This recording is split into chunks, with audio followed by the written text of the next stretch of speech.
할렐루야. 한 주간 평안하셨죠? 10월 19일 수요일 저녁 예배 모신 분들을 예수 그리스도의 이름으로 환영합니다. 우리 다 같이 마음을 모아서 사도신경으로 신앙 고백합니다. 나는 전능하신 아버지 하나님 천지의 창조주를 믿습니다. 나는 그의 유일하신 아들 우리 주 예수 그리스도를 믿습니다. 그는 성령으로 잉태되어 동정녀 마리아에게서 나시고 본디오 빌라도에게 고난을 받아 십자가에 못 박혀 죽으시고 장사된 지 사흘 만에 죽은 자 가운데서 다시 살아나셨으며 하늘에 오르시어 전능하신 아버지 하나님 우편에 앉아 계시다가 거기로부터 살아있는 자와 죽은 자를 심판하러 오십니다. 나는 성령을 믿으며 거룩한 공교회와 성도의 교제와 죄를 용서받는 것과 몸의 부활과 영생을 믿습니다. 아멘. 우리 찬송가 336장 하시겠습니다. 336장입니다. 예전 찬송가는 383장이고요. 336장 환난과 핍박 중에도 우리 함께 가사를 생각하며 찬양합니다. 환난과 핍박 중에도 성도는 신앙 지켰네. 이 신앙 생각할 때에 기쁨이 충만하도다. 성도의 신앙 따라서 죽도록 충성하겠네. 옥중에 매인 성도나 양심은 자유 얻었네.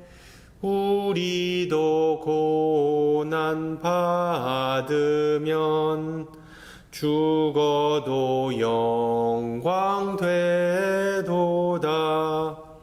성도의 신앙 따라서 죽도록 충성하겠네.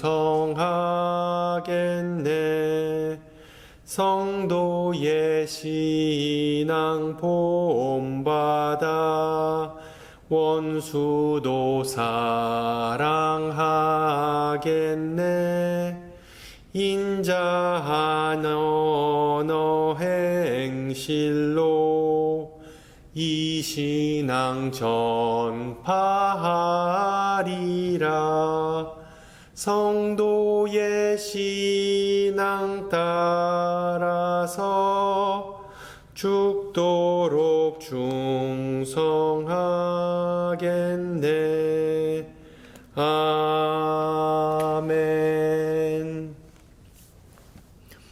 오늘 저녁 하나님께서 우리에게 준 말씀 욥기 23장입니다.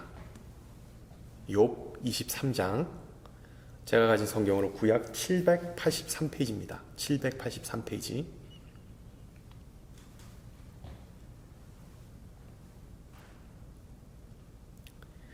욥기 23장 말씀을 받들어 봉독합니다. 욥이 대답하여 이르되 오늘도 내게 반항하는 마음과 근심이 있나니 내가 받는 재앙이 탄식보다 무거움이라. 내가 어찌하면 하나님을 발견하고 그의 처소에 나아가리. 어찌하면 그 앞에서 내가 호소하며 변론한 말을 내 입에 채우고 내게 대답하시는 말씀을 내가 알며 내게 이르시는 것을 내가 깨달으랴. 그가 큰 권능을 가지시고 나와 더불어 다투시겠느냐? 아니로다. 도리어 내 말을 들으시리라. 거기서는 정직한 자가 그와 변론할 수 있은즉 내가 심판자에게서 영원히 벗어나리라. 그런데 내가 앞으로 가도 그가 아니 계시고 뒤로 가도 보이지 아니하며 그가 왼쪽에서 일하시나 내가 만날 수 없고 그가 오른쪽으로 돌이키시나 배울 수 없구나. 그러나 내가 가는 길을 그가 아시나니 그가 나를 단련하신 후에는 내가 순금같이 되어 나오리라. 내 발이 그의 걸음을 바로 따랐으며 내가 그의 길을 지켜 치우치지 아니하였고 내가 그의 입술에 명령을 어기지 아니하고 정한 음식보다 그의 입의 말씀을 귀히 여겼도다. 그는 뜻이 일정하시니 누가 능히 돌이키랴. 그의 마음에 하고자 하시는 것이면 그것을 행하시나니 그런즉 내게 작정하신 것을 이루실 것이라.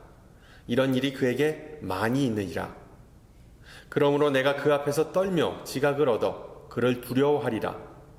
하나님이 나의 마음을 악하게 하시며 전능자가 나를 두렵게 하셨나니 이는 내가 두려워하는 것이 어둠 때문이나 흑암이 내 얼굴을 가렸기 때문이 아니로다. 아멘. 제가 예전에 신학교 다닐 때 모토로라 스타텍이라는 휴대폰이 유행했습니다. 그 역사상 처음으로 접히는 휴대폰이었기 때문에 대박 상품이었습니다. 뭐 지금의 아이폰과 견줄만한 그런 명품이었죠. 지금은 좀 촌스럽게 여겨지지만 당시만 해도 많은 이들이 허리에 그 휴대폰을 차고 다녔습니다. 그리고 때로는 그 수신이 안 좋아서 그 안테나를 빼서 이렇게 통화를 해야 하는 그런 추억의 단말기였습니다. 문제는 그 품질이 별로 좀 안 좋았는지 제가 얼마 쓰고 난 후에 고장이 나서 서울에 있는 가까운 서비스 센터에 들렸습니다. 거기서 대기하는 중에 어느 직원과 그리고 고객의 실랑이를 목격했습니다. 어떤 남성이 전화기에 있던 중요한 정보가 다 날아갔다고 불평을 했더니 그 수리센터 직원이 이렇게 대답하더군요. 이 단말기를 몇 주 전에만 갖고 오셨더라도 정보를 다 살릴 수 있었을 텐데요. 이 고장난 부품의 수명은 보통 2년이거든요. 그러자 그 대답을 들은 남성은 속된 말로 뚜껑이 팍 열렸습니다. 막 그냥 삿대질을 하면서 내가 이 허접한 전화기가 언제 고장날지를 어떻게 알아? 지금 장난하는 거야 뭐야? 여기 매니저 당장 불러와! 지금 당장! 아주 그냥 고래고래 그냥 화를 내면서 소리 지르더군요. 저는 그때 들은 생각이 그 직원이 감이 좀 부족하구나. 그 직원이 불만 있는 고객을 다룰 줄 모른다는 것이 제 생각이었습니다. 뭐가 문제였을까요? 바로 언어였습니다. 언어. 여러분, 언어에는 두 종류의 언어가 있다고 합니다. 기술의 언어와 관계의 언어. 기술의 언어와 관계의 언어. 기술의 언어는 주로 타인에게 지식, 기술과 정보를 전해주는 기능을 합니다. 그래서 뭐 뉴스나 신문이나 뭐 학술지 같은 데서 주로 쓰이는 언어이지요. 반면에 관계의 언어는 화자와 그리고 청중 간의 좋은 관계를 성립하고 그리고 그 관계를 유지해주는 그런 기능을 한답니다. 따라서 감정에 북받친 사람들에게 사용해야 할 언어는 기술의 언어가 아니라 관계의 언어입니다. 왜? 그들이 듣고자 하는 것은 무슨 어떤 딱딱한 수치나 객관적인 팩트가 아니라 긍정과 공감의 말이기 때문이죠. 그래서 요즘 회사들이 이 관계의 언어의 중요성을 깨닫고 대응 방안과 절차를 정리한 매뉴얼, 지침서를 제작해서 직원들을 교육한답니다. 그래서 이제는 고객센터에 전화하면 처음부터 고객님 참 답답하셨죠? 불편을 끼쳐주셔서 너무 죄송합니다. 라는 그런 멘트를 들을 수 있습니다. 즉 사측이 고객의 처지를 이해한다는 것을 각인시켜주는 것과 더불어 불필요한 논쟁을 사전에 방지하겠다는 그런 의미이죠. 많은 신앙인이 성경을 일종의 신앙 매뉴얼, 신앙 지침서로 간주합니다. 물론 성경은 하나님의 계시가 담긴 말씀이기 때문에 무엇보다도 하나님에 관한 내용이 그 주를 이루지만 다른 한편으로 하나님의 백성을 위한 삶의 지혜와 영감을 제공해 주기도 합니다. 재미있는 사실은 성경의 많은 위인은 하나님과 언쟁을 벌이는 모습을 종종 보여줍니다. 그리고 마치 고객센터에서 항의하는 사람들처럼 하나님에게 항의하는, 컴플레인하는 패턴은 상당히 유사합니다. 예를 들어 다윗은 수많은 시편 속에서 하나님에게 소리 지르고 화를 내고 하나님에게 원망하기도 합니다. 이런 다윗과 마찬가지로 아브라함, 야곱, 모세 그리고 예레미야도 하나님과 논쟁을 하는 모습을 잘 보이지요. 조카 롯의 운명을 놓고 아브라함은 하나님과 일생의 줄다리기를 합니다. 또 그의 손주 야곱은 브니엘에서 하나님의 천사와 씨름을 하죠. 힘겨루게 합니다. 참고로 브니엘은 하나님의 얼굴을 보다라는 히브리어인데, 알다시피 인간은 존귀하신 하나님의 얼굴을 절대로 배서는 안 됐고 볼 수도 없었습니다. 모세는 죄를 범한 이스라엘 백성의 뒤치다거리 하느라 자신의 목숨을 걸고 하나님에게 대들기까지 합니다. 또한 예레미야도 하나님에게 징징거리는 게 한두 번이 아니었죠. 하나님, 나 지금 죽을 맛입니다. 나 더 이상 선지자 못하겠습니다. 여성들도 마찬가지입니다. 사무엘의 엄마 한나는 절망적인 기도를 하면서 하나님에게 울분을 토하고, 시골뜨기 처녀 마리아는 누가복음에서 천사 가브리엘에게 또박또박 반문까지도 합니다. 이외에도 성경에는 하나님과 신앙의 위인들 사이에 수많은 갈등과 그리고 말다툼이 등장합니다. 욥도 예외는 아니죠. 욥기의 93%가 불평, 원망, 항의와 언쟁으로 구성되었습니다.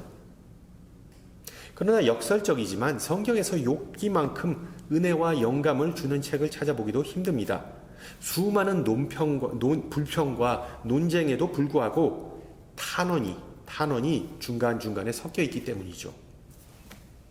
여러분, 탄원이 뭘까요? 약 2년 전 코로나 사태가 시작했을 때, 그리고 막 번지기 시작했을 때, 세계적 석학이자 신학자인 탐 라이트는 이 타임 매거진에서 기독교는 코로나 바이러스에 대해 아무런 해답을 제공하지 않는다. 또한 제공할 의무가 없다라는 다소 도발적인 칼럼을 기재했는데, 그 내용을 잠시 나누고자 합니다. 그는 이렇게 말합니다. 들어보세요. 어떤 무지한 인간들은 하나님께서 도대체 왜 이런 시련을 주는지 온갖 가설을 내세울 것이다. 이것은 하나님의 심판이다. 아니면 하나님의 계시이다. 또한 말세의 경고이다. 등등. 이런 해명은 몇 세기 전에 유행한 합리주의, rationalism, 합리주의의 영향을 받은 그리스도인들이 주장하는 내용일 뿐이다. 그들은 이성적으로, 지적으로, 즉 신학적으로 만사를 다 설명할 수 있다고 믿는다. 그러나 과연 그럴까? 지금 우리는 이성을 사용할 게 아니라 성경 속에 드러난 탄원을 배워야 한다. 탄원은 무엇인가? 사람들이 도대체 왜, why라는 질문을 할 때 아무런 해답을 찾지 못하는 것을 의미한다. 즉, 인간이 탄원한다는 것은 자신의 죄와 실수에 대한 근심 걱정에서 벗어나서 신음하는 이 세상을 바라보는 자세이다. 그렇다. 지금은 뉴욕이나 런던과 같은 대도시에서 많은 사람이 죽어나간다. 그러나 어느 그리스 섬이나 팔레스타인 가자지구, 아니면은 남수단과 같은 곳에 수용된 많은 피난민의 죽음은 과연 어찌할 것인가? 그리고 마지막으로 이렇게 말합니다. 기독교의 역할은 세상에 왜 어떤 일이 일어나는지를 설명하는 것이 아니라, 실제로 기독교는 그런 비극에 대해 일일이 설명할 수 없지만 탄원하는 것은 가능하다. 성령께서 우리 안에서 신음하고 탄원할 때, 즉 애통하실 때, 우리가 지금 비록 격리된 상황에 있지만 신앙인 개개인은 하나님의 치유와 사랑이 머물 수 있는 성전이 되는 것이다. 결과적으로 새로운 가능성, 새로운 사랑의 손길, 새로운 과학적 이해, 심지어 새로운 소망의 꽃이 피게 되는 것이다. 여러분, 탄원과 원망은 비슷해 보이지만 전적으로 다릅니다. 탄원은 하나님을 향한 간절한 기도이지만 원망은 오직 불만이 가득한 외침입니다. 탄원은 하나님과의 관계의 증거이지만 원망은 하나님과 대적하는 행위입니다. 탄원은 건설적이지만 원망은 파괴적입니다. 오늘 읽은 본문에서 욥은 이 두 가지의 모습을 거의 다 보여줍니다. 마치 서비스 센터에 가서 불평을 늘어놓고 싶어하는 그런 모습을 보여줍니다. 또한 성소에 가서 하나님에게 탄원하고 싶어하는 그런 모습을 보여주기도 합니다. 문제는 욥은 그렇게 하지 못합니다. 왜? 너무 감정에 푹 빠쳐서? 아니면 그가 너무 가려워서? 너무 아파서? 아니죠. 욥이 말로써 표현하기 힘든 그 괴로운 심정의 원인은 바로 하나님이었습니다. 그 원인은 바로 하나님이었습니다. 왜? 하나님께서 안 된다고 결정하셨으면 세상의 그 누구도 하나님의 뜻을 꺾거나 바꿀 수 없음을 욥은 너무나 잘 알았기 때문이죠. 더 심각한 문제는 욥의 불만과 탄원은 공허한 메아리와 같았다는 점입니다.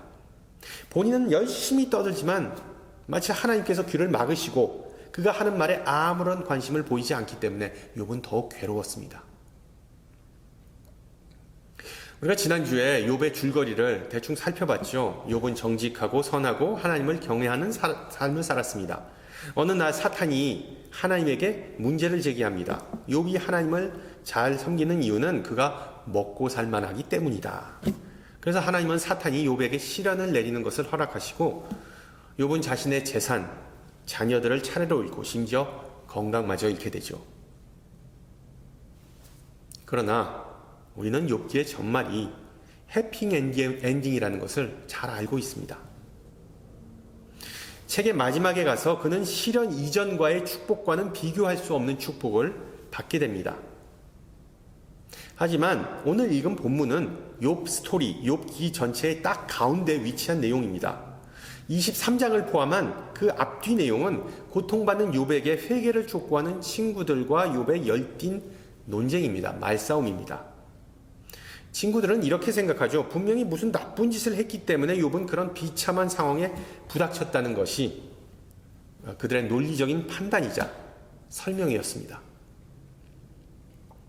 그리고 알다시피 이에 대해 욥은 자신의 무고를 주장하면서 자신이 처한 시련을 하나님의 변덕 또는 불공평함에서 기인했다고 맞받아칩니다. 그래서 이렇게 말하죠. 오늘도 내게 반항하는 마음과 근심이 있나니 내가 받는 재난이 탄식, 즉 complaint, 즉 불평보다 무거움이라. 그리고 2절 후에 나오는 내용을 보면 욥은 그 어디에도 그 누구에게도 자신의 억울함을 호소할 수 없다는 것을 아쉬워합니다. 지금 이 억울한 상황을 법정에 가지고 가서 판사에게 호소만 할 수 있다면 자신은 무죄 판결을 100% 받아낼 수 있다고 확신합니다. 그런데 3절과 4절을 한번 보세요. 내가 어찌하면 하나님을 발견하고 그의 처소에 나아가랴. 어찌하면 그 앞에서 내가 호소하며 변론할 말을 내 입에 채울까.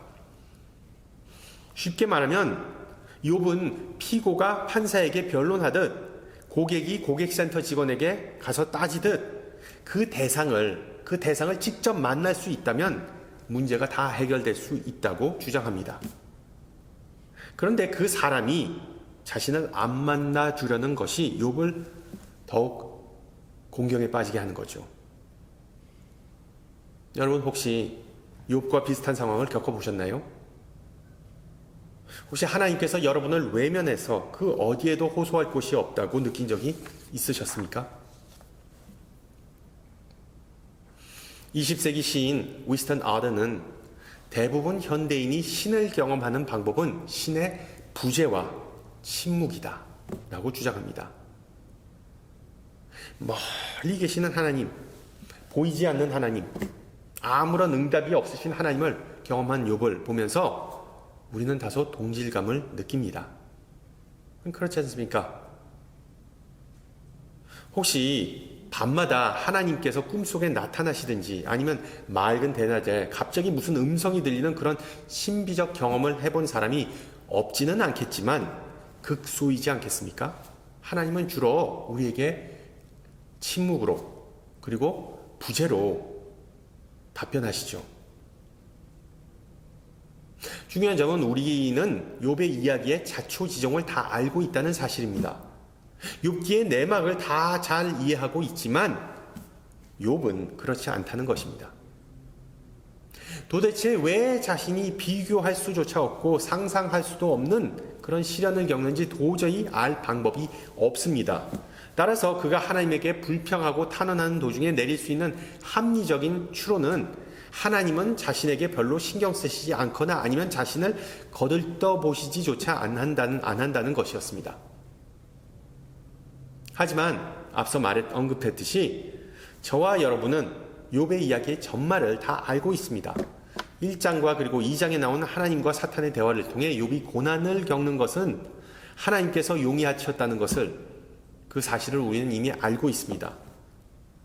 반면에 욥은 당연히 그 내막에 대한 힌트조차 없었습니다. 바꾸어 말하면 욥에게 있어 하나님의 무관심 또는 유기로 느껴졌던 그 상황은 자신의 신앙을 테스트하기 위한 하나의 과정이자 하나님의 큰 그림의 일부였다는 것을 욥은 몰랐다는 것이죠. 즉, 욥에게 필요했던 것은 작금의 상황에 대한 어떤 논리적인 해명이나 아니면 계속해서 하나님을 괴롭히고 달달 볶는 그런 오기가 아니었습니다. 그에게 정말 필요했던 것은 바로 하나님의 뜻과 계획과 일치하는 것이었습니다. 즉, 그 고난을 잘 견디고 하나님을 변함없이 신뢰하는 것, 하나님을 배신하지 않는 것이 바로 그것이었습니다. 결과적으로 욥은 하나님의 뜻과 기대에 부합하는 모습을 보이죠. 비록 자신의 마음속에는 억울함, 비참함, 씁쓸함, 짜증, 분노와 자살 충돌과 같은 수많은 감정이 교차했지만 욥은 믿음을 포기하지 않고 결국 하나님으로부터 만족할 만한 답변을 받습니다. 물론 욥기는 표면적으로 인간의 고통의 문제를 다루지만 욥기의 핵심 주제는 바로 믿음입니다. 믿음. 모든 인간은 다 어떤 종류의 믿음 또는 신념을 가지고 살아갑니다. 역설적이지만 무신론자들도 하나님이 없다는 믿음을 갖고 살아갑니다. 그들도에게도 믿음은 있습니다. 분명히. 그런데 이 믿음이 과연 무엇일까요? 너무나 쉬운 질문 같지만 막상 파고 들어가면 점점 더 답변하기 어려운 문제입니다. 교회사를 통해서 수많은 위인이 믿음은 무엇인가에 대한 답을 찾고자 했습니다. 4세기 그리고 4세기 교부 어거스틴 그리고 11세기 교부 안셀무스는 신앙은 이해를 추구한다라고 주장했습니다. 신앙은 이해를 추구한다. 즉 무조건 믿는 것은 맹신이지 참되고 건강한 신앙이 아니라는 것입니다. 비슷한 맥락에서 종교개혁자 존 칼빈은 믿음은 그리스도 안에서 갖게 되는 하나님에 대한 확고하고 명백한 지식이라고 정의합니다. 지식. 보다시피 믿음은 인간이 하나님을 향해 또는 하나님에 관해 갖는 어떤 지성적인 것이라고 묘사합니다. 확실히 인간의 지성과 믿음의 연관성을 부인할 수 없겠죠. 그렇지 않다면 우리가 성경 공부할 필요가 뭐가 있겠습니까?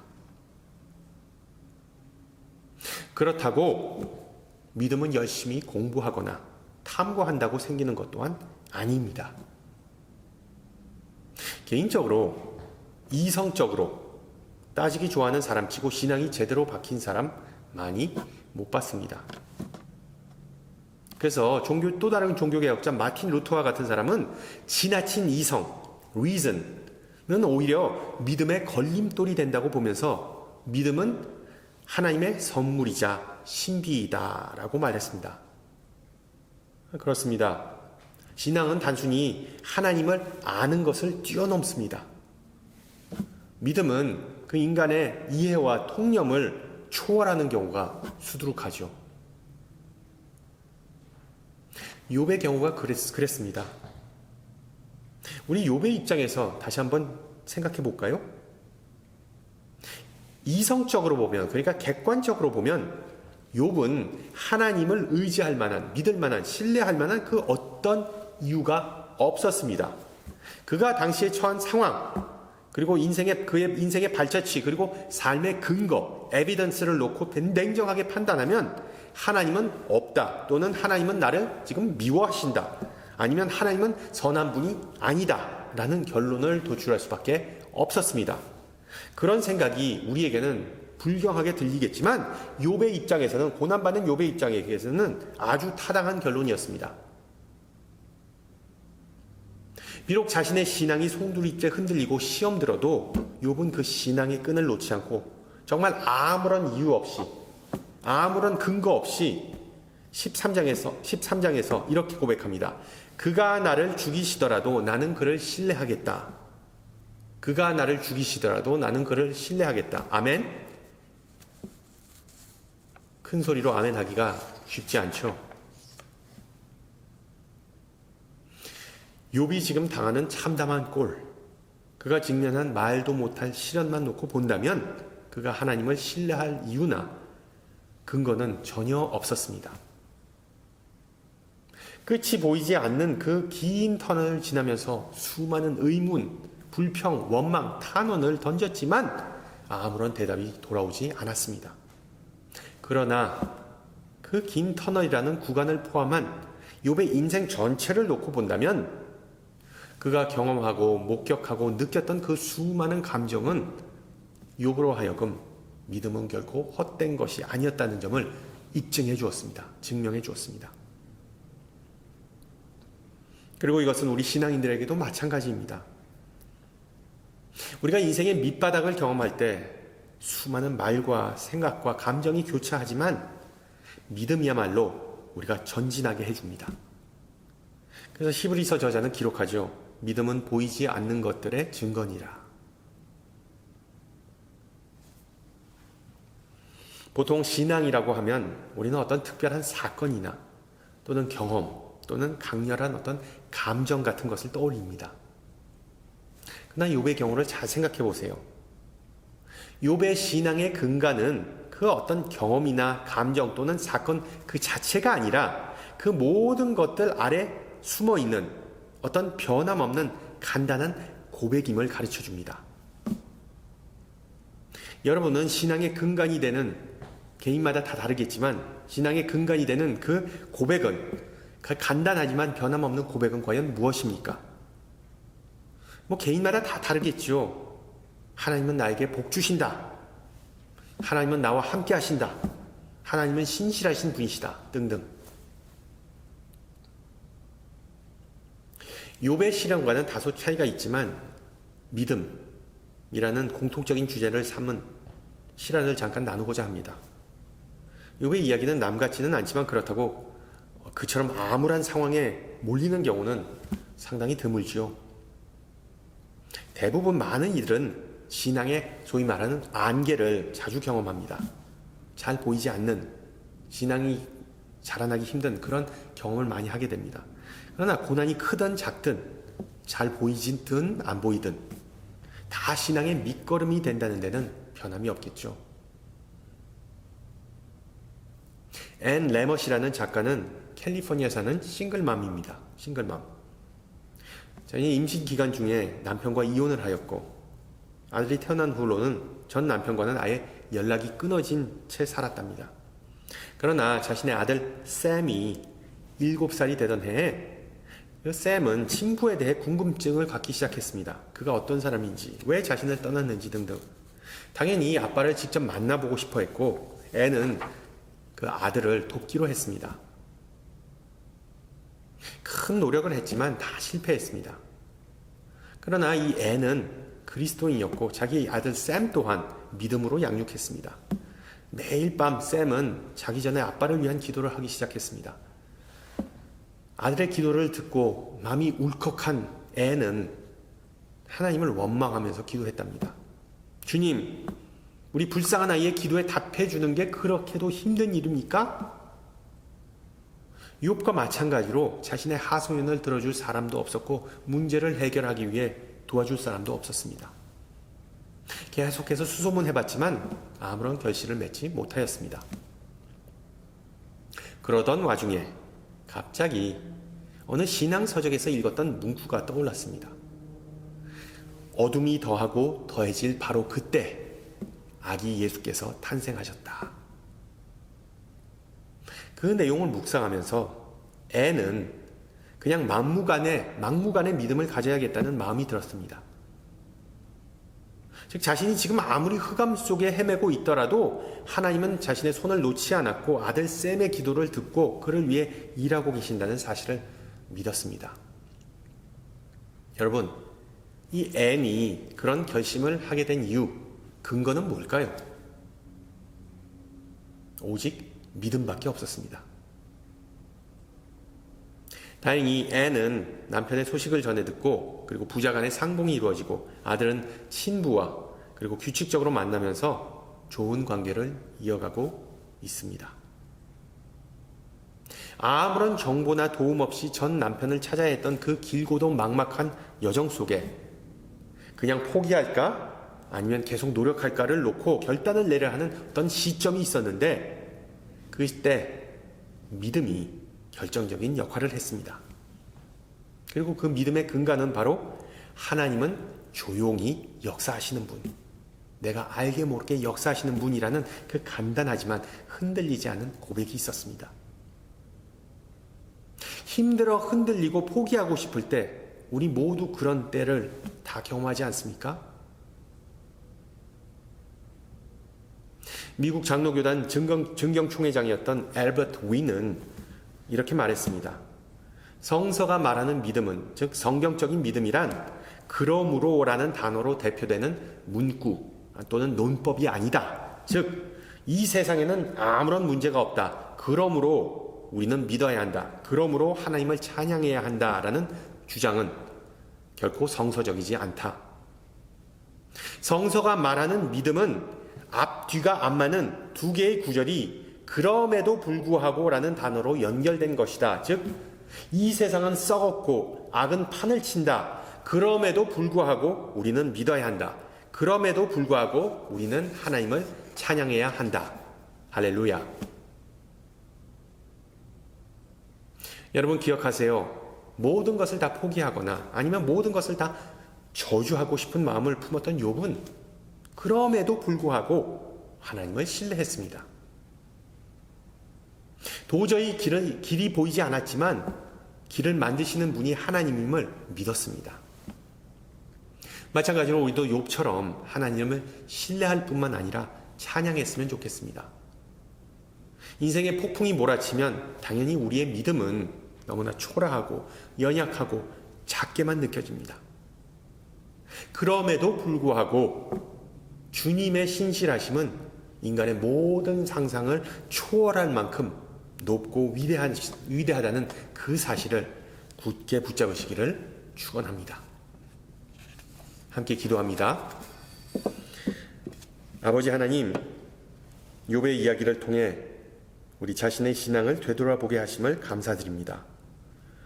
힘들고 어려울 때 고난의 원인과 하나님의 임재에 대해 궁금해하면서 하나님의 음성을 듣고 기도 응답받고자 애원하는 마음을 주님께서 잘 아시오니 침묵과 흑암 속에서도 흔들리지 않게 우리의 믿음을 굳건히 잡아주시기를 간구합니다. 지치고 힘들고 어려울 때마다 의인은 믿음으로 살리라라는 하박국 선지자의 고백이 우리의 고백이 되기를 소망합니다.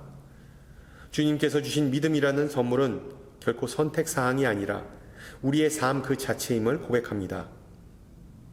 우리가 알게 모르게 자나깨나 선을 위하여 역사하시는 하나님을 의지하며 시련의 풀물을 통해서 순금과 같이 된 우리 모두를 귀한 도구로 사용하여 주시옵소서. 전능하신 주님, 지금 우리의 일상이 된 혼란스러운 이 세상을 주님께서 잘 아시오니 우리 자신뿐만 아니라 온 세상 만물을 위하여 중보할 수 있는 마음과 용기를 갖기를 원합니다. 특히 모든 수재민을 불쌍히 여기시고 그들과 함께 하시기를 간구합니다. 전쟁과 폭력으로 인해 사랑하는 이들을 잃거나 목숨의 위협을 받는 우크라이나인들을 기억하시고 주님의 지팡이와 막대기로 아니하옵소서. 자유를 위하여 독재와 투쟁하는 이란인들에게 용기를 주시어 하루빨리 그곳에 평화와 복음이 들어가게 하옵소서. 또한 심각한 경제난으로 인해 주님의 축복을 누리지 못하고 내일 일을 위해 근심 걱정하는 가정이나 지체들에게 주님의 사랑과 위로와 보호하심을 내려주시옵소서. 함께 주님 가르쳐 주신 기도합니다. 하늘에 계신 우리 아버지, 아버지의 이름을 거룩하게 하시며 아버지의 나라가 오게 하시며 아버지의 뜻이 하늘에서와 같이 땅에서도 이루어지게 하소서. 오늘 우리에게 일용할 양식을 주시고 우리가 우리에게 잘못한 사람을 용서하여 준 것 같이 우리 죄를 용서하여 주시고 우리를 시험에 빠지지 않게 하시고 악에서 구하소서. 나라와 권능과 영광이 영원히 아버지의 것입니다. 아멘. 네, 예배를 마쳤습니다. 이제 벌써 할로윈 다가오네요. 벌써 도네이션 박스에 사탕이 좀 많이 쌓였지만 조금 더 있었으면 하는 그런 바람이 있습니다. 이번 주일에 오실 때 캔디 도네이션 꼭 잊지 마시고요. 그리고 또한 계속해서 출타 중이신 목사님을 위해서 기도를 부탁드립니다. 날씨가 많이 쌀쌀해졌습니다. 항상 강건하시고요. 저는 다음 주 이 시간에 뵙도록 하겠습니다. 샬롬.